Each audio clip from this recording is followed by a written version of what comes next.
Good morning. Oh, I am around Indianapolis, which is what I figured I'd end up being at when I stopped because I got a very late start. Maybe it's warm enough in here now for me to do that. I turned the car on about 5 minutes ago. Anyway, I thought I'd be chilly tonight, but I brought insulation, etc., and thought, ah, I'll prepare. I'll do the best I can, and I was hopeful that I wouldn't be as cold, but no, I was cold. I switched it up last night and slept in the driver's seat, which I've never done before, and I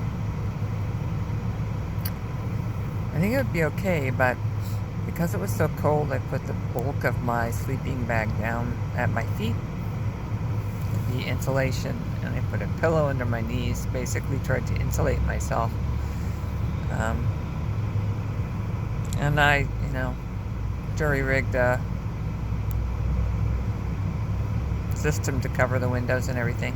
Since I bought the frost guard for the front, I had a really nice big cover for the front window, something that I really would not have been able to achieve with any of the window coverings I had. But between blankets, the blankets I use for the curtain, and little bits and pieces of reflectix, etc., which I've propped up, I forgot all about the tiny little windows in the front that don't get covered with the main windows. But anyway, between it, I managed to seal myself in pretty well. I'll show you. See? I have a very nice private area there. And in some ways, it actually was easier than some of my attempts on my earlier trips. But it was still cold. I did sleep, but I didn't sleep comfortably, especially past a certain point in time. And I continued, to tuck things in here and there, especially on the side of the door where it was colder than on the inside. But the conclusion is, let's see, I think it was 17 degrees last night, and my stuff just doesn't cut it for 17 degrees. It's too cold. My sleeping bag was probably summer weight, maybe 40 degrees or whatever, but it just gets too cold.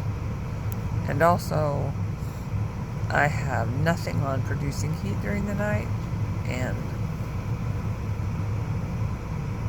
that's too cold too. And if I sleep in the back, where I plan on sleeping most of the time, I can't get to the keys and stuff without completely unwrapping. But my stubborn streak told me, no, you just tuck in more blankets. You won't have to turn on the car in the middle of the night. And I didn't turn on the car in the middle of the night, but I was cold. Too cold to sleep past a certain point, except for maybe brief little dozing. So it's been cold here, and every time it has been cold, I have not been able to sleep well, including my very first night of doing this in West Virginia. At the very, where was it? I think it was like the 23rd of October. My first time camping with Claire, and now it is I think I left on the 9th of December, so that means this is the 10th of December, and I'm still cold. So something's got to change for that. Fortunately, I'm heading to warmer climates, but I'll be coming back, and it will be colder because it will be January, between, later in the month and February. So at least that cold, and maybe colder. We'll see. I may have to buy, a 0-degree sleeping bag. And I saw somebody who had what was called the sleeping quilt, which would work especially well for like maybe sleeping in a sitting up position the way I do, because it seemed to button in the front as opposed to zip on the side. So happy day. It's Saturday and I'm on my way to Quartzsite, and I took a long time to get ready, and part of the reason why I slept in the front was because it's really hard to organize the car well when you're short on daylight and it's so cold you don't want to linger out here. It makes it a lot harder to arrange stuff. So I have a system, I should say. I did get that, but when I was out here and it was so cold, I didn't want to spend the time moving things around. So in the daylight I hope to get that arranged better. Alright, I'm gonna get out of here and go into the restroom and all that stuff. Bye-bye.